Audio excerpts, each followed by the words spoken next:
Hello' মই নয়নী ভূঞাই আপোনালোকৰ আগত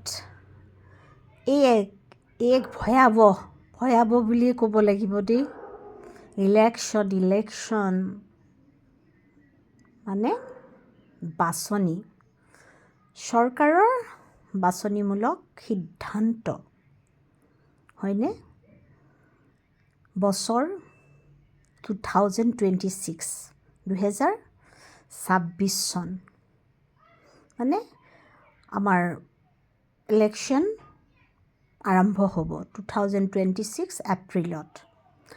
গতিকে তেতিয়া প্ৰত্যেকজন মানে সংগঠন বা আমাৰ চৰকাৰ, কংগ্ৰেছ, বিজেপি, ৰাইজৰ দল, যিমান দলসমূহ আছে তেওঁলোকে অলৰেডি মানে প্ৰচাৰ কৰিছে যে আপোনালোক এতিয়াৰ পৰাই ইলেকশ্যনৰ কাৰণে লাগি যাওক।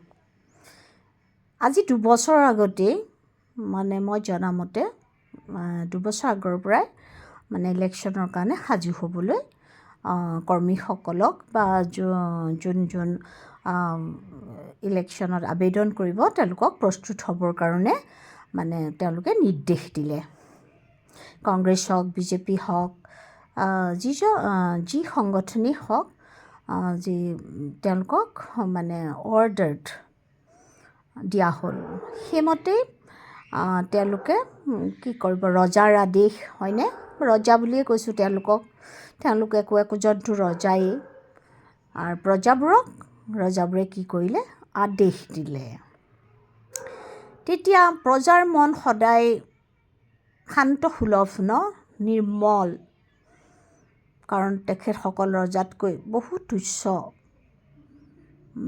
তুচ্ছ বুলি ক'ব লাগিব, যিহেতু তেওঁলোকক নচুৱাই থাকে, মানে আঙুলিৰ ঠাৰত নচুৱাই যেতিয়া, আৰু বহুতবোৰ মিছা বাক্য দি যেতিয়া তেওঁলোকক লগাই থাকে, তেওঁলোকক মানে ৰজা বুলিয়ে ক'ম। আৰু তেওঁলোকে প্ৰজাক তুচ্ছ জ্ঞান কৰে আজিৰ দিনত। আগৰ দিনত কিন্তু আমাৰ সময়ত সেইবোৰ নাছিলে। সাংঘাতিক ভাল এটা সুসম্পৰ্ক আছিলে ৰজা প্ৰজাৰ মাজত। আজিকালি মানে ৰজাবোৰ একেবাৰে মানে ইমানেই বেছি অহংকাৰী, গৰ্বী, মানে তেওঁলোকৰ ওচৰ চাপিবই নোৱাৰি। তেওঁলোকৰ ওচৰত চপাটো দূৰৰ কথা, আপোনাৰ মানে এনেকুৱা কিছুমান মানে মন্ত্ৰী MLA আছে, তেওঁলোকে মানে ফোনেই নাদাঙে, মানে কল মানে নাদাঙে, আৰু দাঙিলেই যেন এনেকুৱা তেওঁলোক মানে সৰু হৈ গ'ল। এইটো বহুত লাজৰ কথা। তেওঁলোকক মই ধিক্কাৰ দিওঁ সেইবোৰ মানুহক, কাৰণ আমি মানুহৰ কাৰণে জীয়াই থাকিব লাগিব। মানুহ নহ'লে আপোনালোক কেতিয়াও একোটা মানে চৰকাৰ গঠন কৰিব নোৱাৰিব। গতিকে আপোনালোকে মানুহক মানুহ বুলি জ্ঞান কৰিব। যি মানুহে হাড়ক মাটি তেজক পানী কৰি আজি 2 বছৰ আগৰ পৰাই কঁকালত টঙালি বান্ধিছে, সেইসকলক আপোনালোকে মানুহ বুলি গণ্য কৰক। যে তেওঁলোকৰ এটা ফোন কল বা যিকোনো সমস্যা শুনিবলৈ আপোনালোকে চেষ্টা কৰক, আৰু সেইবোৰক আপোনালোকে কি কৰে, ধূলিসাৎ কৰে। এইটো বহুত ঘৃণনীয়, এইটো বহুত অপমানসূচক। আৰু বিশেষকৈ যেতিয়া আপোনাৰ ধৰক আমাৰ যি নহওক মুখ্যমন্ত্ৰী আমাৰ হিমন্ত বিশ্ব শৰ্মাদেৱক যেনেকেই হওক তেওঁলোকে অসমখন বহুত উন্নত কৰিছে, যেনেকৈ হওক। কাৰণ তেওঁলোকে লোন লৈছে বা যিয়ে নলওক, তেওঁলোকেতো এদিন হ'লেও পৰিশোধ কৰিব লাগিব। গতিকে সেই পৰিশোধসমূহ কেনেকৈ কৰিব লাগে সেইবোৰো তেওঁলোকে নিশ্চয় জানে, আৰু সেয়ে হয়তো তেওঁলোকে ৰিস্ক লৈছে। আৰু আমি যেতিয়া এতিয়া অসমখনৰ চুক-কোণ আমি যেতিয়া মানে ঘূৰোঁ বা ফুৰিব যাওঁ, দেখোঁ ৰাস্তাবোৰত যেতিয়া আমাৰ গাড়ীবোৰ চলে, সঁচাকৈ অভূতপূৰ্ব। কিন্তু কিছুমানে বিজেপি চৰকাৰক ধিক্কাৰ দিয়ে, কিন্তু কিছু ক্ষেত্ৰতেই নহয়, অসমক এখন ধুনীয়া দেশ হিচাপে মানে কৰি তুলিছে। সকলোৰে আগত যাতে ফেৰ মাৰিব পাৰে তেনেধৰণেই গঠন কৰিবলৈ চেষ্টা কৰিছে। আৰু তাৰপিছত আহিল যেতিয়া এখন চৰকাৰে ডাঙৰ ডাঙৰ সুবন্দবস্ত বা পৰিকল্পনা লয়, সেই পৰিকল্পনাবোৰক এচাম অহংকাৰী দলে আকৌ সেইবোৰ আকৌ ঘৃণা কৰে। সেইবোৰ বাৰু মানুহৰ এটা মানে বেয়া গুণ বুলি ক'ব লাগিব। সেইবোৰ বাৰু পলিটিক্সত চলে বুলি কয়। পলিটিক্স তেনেকুৱা নহ'লে মানে নচলে বুলি কয়। মানে পলিটিক্স আৰু মানে কেনেকুৱা বেয়া মানে এটা সমস্যা এতিয়াহে গম পাইছোঁ। প্ৰথম কথা হ'ল আমাৰ জুবিন গাৰ্গদেৱে সঁচাকৈ মানে সঁচা কথাই কৈছিল যে পলিটিক্স নেখেলিবি বন্ধু, পলিটিক্স নেখেলিবি। সঁচাকৈ আমাৰ নিচিনা শুদ্ধ অন্তৰৰ নিকাহ মানুহবোৰে পলিটিক্সত নামিব নোৱাৰে আচলতে। সেইকাৰণে হয়তো আমাৰ মানে আহিয়াৰ আমঠু জুবিন গাৰ্গদেৱে এই কথাষাৰ বাৰে বাৰে কৈছিল। আৰু মানে পলিটিচিয়ানবোৰৰ অন্তৰবোৰ ইমানেই মানে মলিনতা হৈ যায়। তাৰ ভিতৰত দুই এটা কোনোবা আছে আৰু ভাল, পাৰ্চেণ্টেজটো ৱাইজ কৰিলে 1% হ'লেওতো ভাল ওলাব। গতিকে ভালবোৰক 1%ই দিছোঁ বা 2% দিছোঁ। কিন্তু বেছিভাগে কেনেকুৱা মানে সাংঘাতিক চৰিত্ৰৰ মানুহ। আৰু তাৰপিছত তেওঁলোকৰ আদেশ যে আপোনালোক লাগি থাকক, একদম গ্ৰাছৰুট লেভেল একদম টনকিয়াল কৰক। যোনে গ্ৰাছৰুট লেভেল ভালকৈ বনাব পাৰিব তেওঁলোককে আমি টিকেট দিয়াৰ কথা ভাবিছোঁ। আৰু কিছুমান নতুন মুখো আনিম বা তেনেকৈ ভিত্তি কৰি যোনে বিশেষকৈ মানে ৰাইজৰ লগত মিলি যাব পাৰিব, ৰাইজৰ হকে কাম কৰিব পাৰিব, সেইসকল মানুহকে টিকেট দিয়া হ'ব। গতিকে আমিতো সহজ সৰল মানুহ, ভাবিলোঁ এইমতেই কৰিব। কাৰণ ভাল মানুহে সদায় ভালটোৱেই ভাবে। যোনবোৰ হিংসাপৰায়ণ মানুহ, যিবোৰ কূটনীতিশীল, মানে পলিটিক্সৰ মানুহবোৰকতো কূটনীতিবিদ বুলিয়ে কয়, হয়নে? কূটনীতিবিদ বুলিয়ে কয়।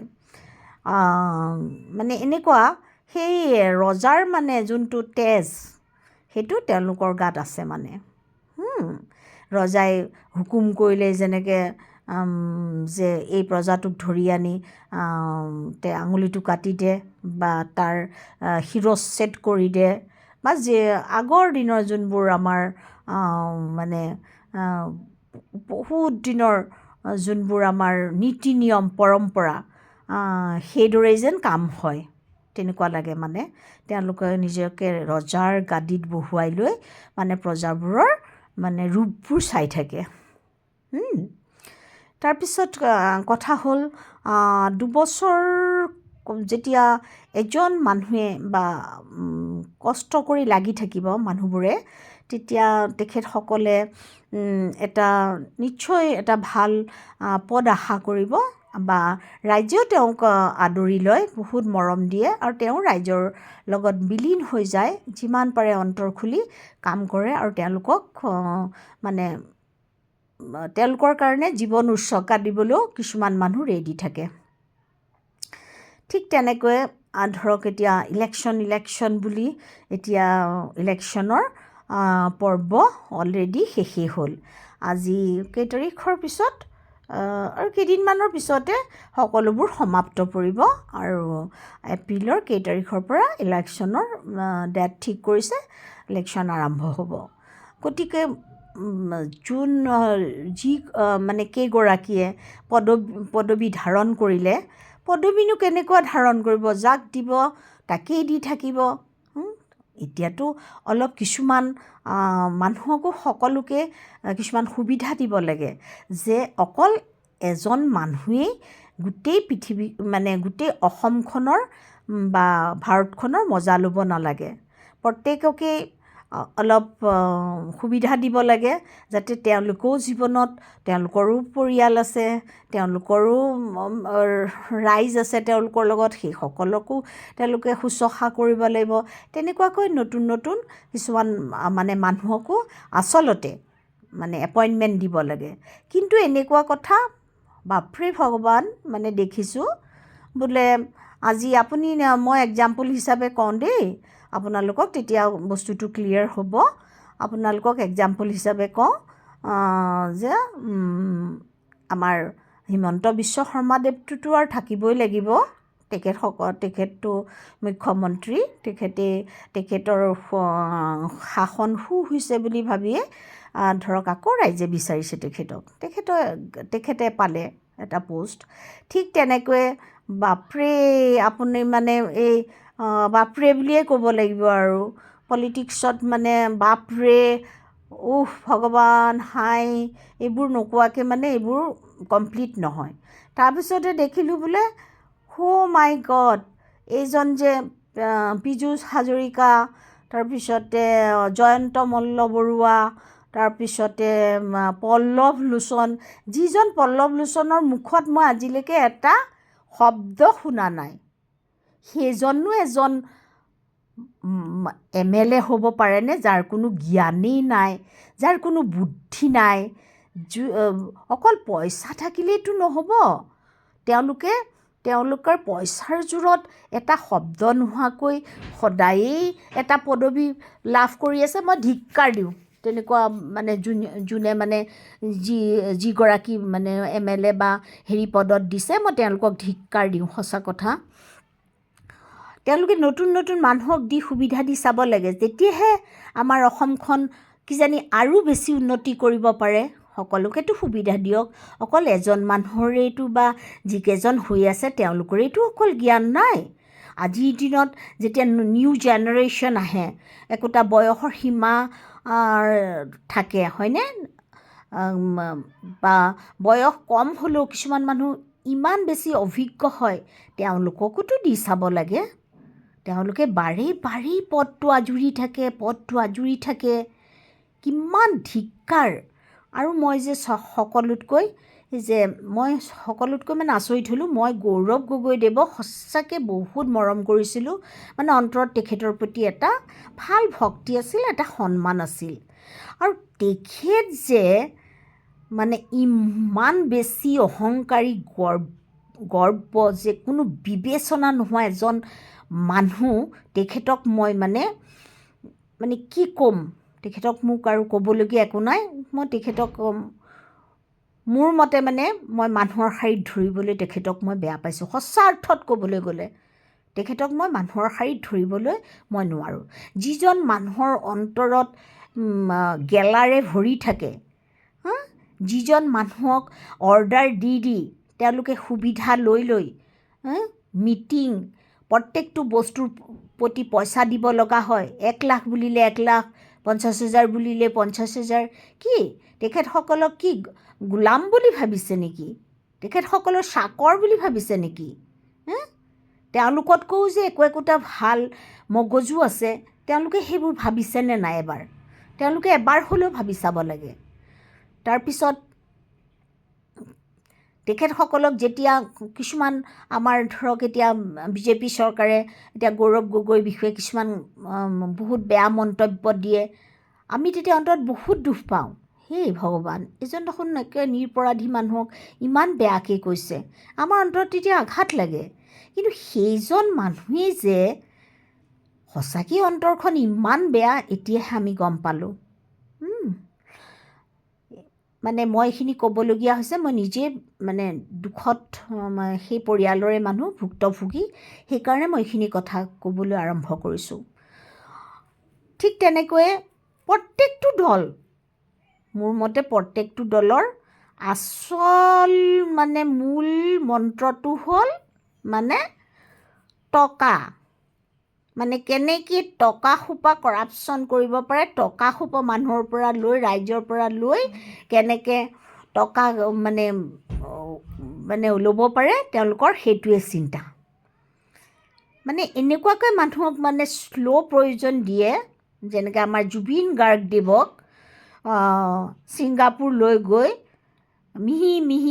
মিহিকৈ তেখেতক একেবাৰে শেষ কৰি পেলালে। ঠিক তেনেকৈয়ে এই কংগ্ৰেছ হওক, বিজেপি হওক বা ৰাইজৰ দলেই হওক, সেই সকলোবোৰে তেনেকৈ মিহি মিহিকৈ শ্ল' প্ৰয়োজন দি দি দি দি ভাল মানুহবোৰৰ মূৰটো একে নষ্ট কৰি তেওঁলোকৰ মানসিক শাৰীৰিক সকলোবোৰ শেষ কৰি পেলাই। যেনেকৈ যে নাইপিয়াই যে তেজ চুহে, ঠিক তেনেকৈ এই পাৰ্টিবোৰৰ মানে মতলবটো মানে তেওঁলোকৰ মূল মানে লক্ষ্যটো সেইটোৱেই যেন লাগে।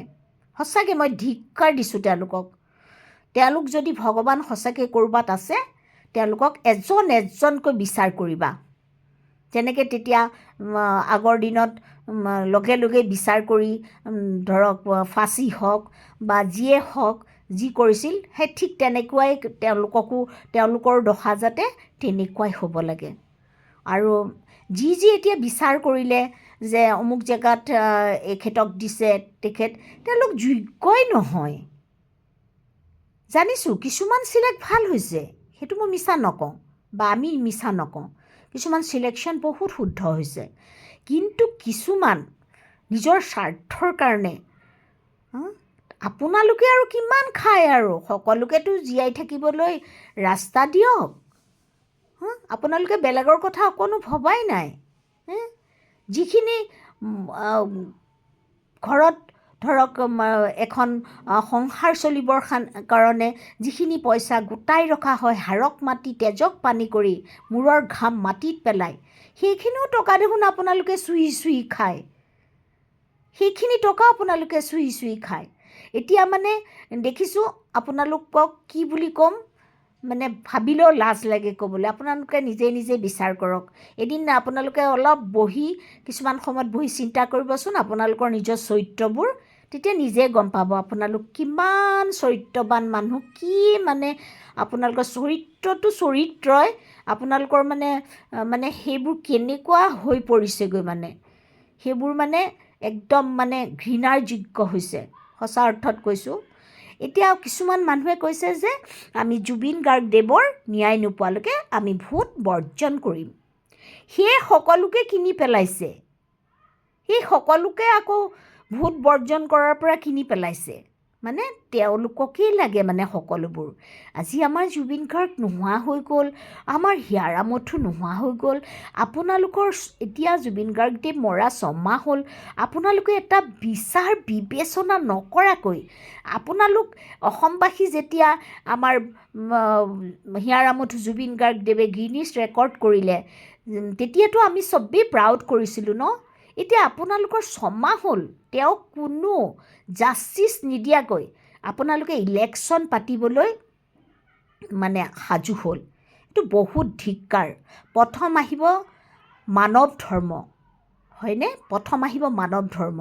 গতিকে এজন শংকৰদেৱ ভগৱানহেন মানুহৰ বিচাৰ নকৰাকৈ আপোনালোকৰ গাদীখিনিৰ কাৰণে আপোনালোকে কেনেকুৱা পৰ্যায়লৈ গৈছেগৈ। কিবা জুবিন গাৰ্গদেৱৰ বিষয়ে কিবা চিন্তা কৰিছেনে আপোনালোকে?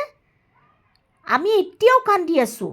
যেতিয়া গৰিমাই কান্দে আমিও কান্দোঁ, যেতিয়া জুবিন গাৰ্গৰ গান এটা শুনো তেতিয়াও আমি চিঞৰি চিঞৰি কান্দোঁ।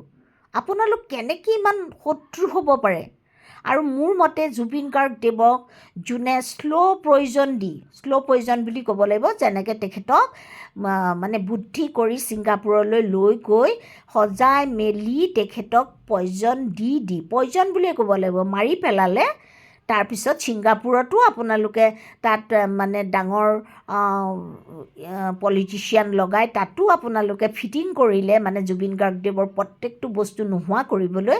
আমাৰ আৰু জনাৰ কোনো প্ৰশ্ন মানে জনাৰ কোনো আৰু অৰ্থ নাথাকিল যে আপোনালোকে কি বন্দবস্ত কৰিছে।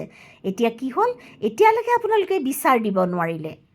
আপোনালোকৰ এতিয়া মই যদি মেনশ্যন কৰোঁ, শ্যাম কানু মহন্ত, সিদ্ধাৰ্থ শৰ্মা, তাৰপিছত এগৰাকী লেডি, প্ৰত্যেককে আপোনালোকে কি কৰিছে, সকলোবোৰ যিবোৰ বঞ্চিত কৰিছে সেইবোৰ আকৌ ঘূৰাই দিছে। তেওঁলোকৰ লগত কেনেকুৱা গাঢ় সম্পৰ্ক আছে আমাক নক'লেও আমি বুজি পাইছোঁ, গম পাইছেনে? তেওঁলোকৰ লগত কি সম্পৰ্ক আছে আপোনালোকে ডাঙৰ মানুহ দেখুৱাব পাৰে, একো লাভ নাই। ডাঙৰ মানুহ দেখুৱাই লাভ নাই, কিন্তু আপোনালোকৰ নিজ অন্তৰক সুধি চাওক আপোনালোকৰ ভিতৰৰ অৱস্থা কি, কিমান ঘৃণনীয়, কিমান বেয়া বস্তুৰে আপোনালোকক ঘেৰি ৰাখিছে। আৰু গতিকে মই কৈও শেষ নহয়। আৰু এই যি আপোনালোকে ইলেকশ্যনৰ যি মানে কৰিলে, চবকে চিলেক্ট কৰিলে, কাৰোবাক একদম বেয়াকৈ মানে ঘৃণা কৰিলে। গতিকে আপোনালোকে নিজেই বিচাৰ কৰক, দেখিব ইলেকশ্যনৰ ৰিজাল্ট কেনেকুৱা হয়। আৰু যোনে আমাৰ ভাল মানুহৰ জীৱন নষ্ট কৰি দিলে, শাৰীৰিকভাৱে মানসিকভাৱে হেৰুৱাই পেলালে, আপোনালোক ক্ষমাৰ যোগ্য নহয়। আৰু সেইসকল মানুহক মই সঁচাকৈ ঘৃণাৰ চকুৰে চাওঁ। আৰু যাতে আপোনালোকে অদূৰ ভৱিষ্যতে ভাল হ'বলৈ চেষ্টা কৰক। আপোনালোকে পিতৃ মাতৃক সুনাম অৰ্জন কৰক। কিছুমান ভাল পিতৃ মাতৃৰ নামবোৰ আপোনালোকে বেয়া নকৰিব। গতিকে সদায়ে চিঞৰি চিঞৰি কওঁ, জয় অসম, জয় অসম, জাষ্টিছ ফৰ জুবিন। বহুত ধন্যবাদ থাকিল, সামৰিছোঁ।